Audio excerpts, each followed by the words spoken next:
Phone tapping కేసులో MP Etela Rajender విచారణ ముగిసింది. ఈటెల వాంగ్మూలాన్ని సిట్ రికార్డ్ చేసింది. తన ఫోన్లు అనేకసార్లు ట్యాప్ చేశారన్నారు ఈటెల. బాధ్యులపై ప్రభుత్వం ఎందుకు చర్యలు తీసుకోలేదని ప్రశ్నించారు. ఫోన్ ట్యాపింగ్ పై విచారణ ఇంకా ఎంతకాలం జరుగుతుందని ఈటెల నిలదీశారు. ఇవాళ విద్యుత్ కొనుగోళ్ల మీద కమిషన్ వేసిండ్రు, ఏమైందో తెలియదు.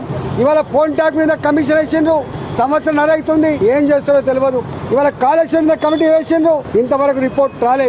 నాకు అనిపిస్తోంది ప్రభుత్వానికి నిజాయితీ ఉందా లేదా. ఇవాళ బీఆర్ఎస్ బీజేపీ ఒకటని చెప్పి మాట్లాడేటువంటి రేవంత్ రెడ్డి గారు సమాధానం చెప్పవలసింది. ఇవాళ మీరు కనుక బీఆర్ఎస్ కాంగ్రెస్ పార్టీ కనుక లోపాయికారి ఒప్పందం లేకపోతే, లాలుచి పడకపోతే ఎందుకు తూతూ మంత్రంగా, ఎందుకు నత్త నడకన ఈ ఎంక్వైరీ జరుగుతూ ఉన్నాయి, ఎందుకు ఎంక్వైరీ రిపోర్ట్స్ బయట పెడతలేరు, ఎందుకు బాధ్యత మీద చర్య చేపడతలేరు, సమాధానం చెప్పాల్సిన బాధ్యత ఈ రాష్ట్ర ముఖ్యమంత్రి గారు ఉందని చెప్పి హెచ్చరిస్తాను. ఇవాళ నేను డిమాండ్ చేస్తున్నా ఈ ప్రభుత్వానికి. ఇప్పటికే సంవత్సరాలు గడిచిపోయింది, మీరు అనేక కమిషన్లు వేసిండ్రు.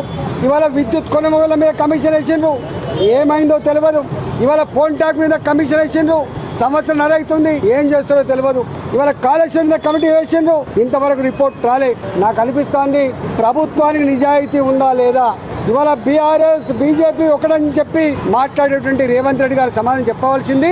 ఇవాళ మీరు కనుక బీఆర్ఎస్ కాంగ్రెస్ పార్టీ కనుక లోపాయికారి ఒప్పందం లేకపోతే, లాలుచి పడకపోతే ఎందుకు తూతూ మంత్రంగా, ఎందుకు నత్త నడకన ఈ ఎంక్వైరీ జరుగుతూ ఉన్నాయి, ఎందుకు ఎంక్వైరీ రిపోర్ట్స్ బయట పెడతలేరు, ఎందుకు బాధ్యత మీద చర్య చేపడతలేరు, సమాధానం చెప్పాల్సిన బాధ్యత ఈ రాష్ట్ర ముఖ్యమంత్రి గారు ఉందని చెప్పి హెచ్చరిస్తాను.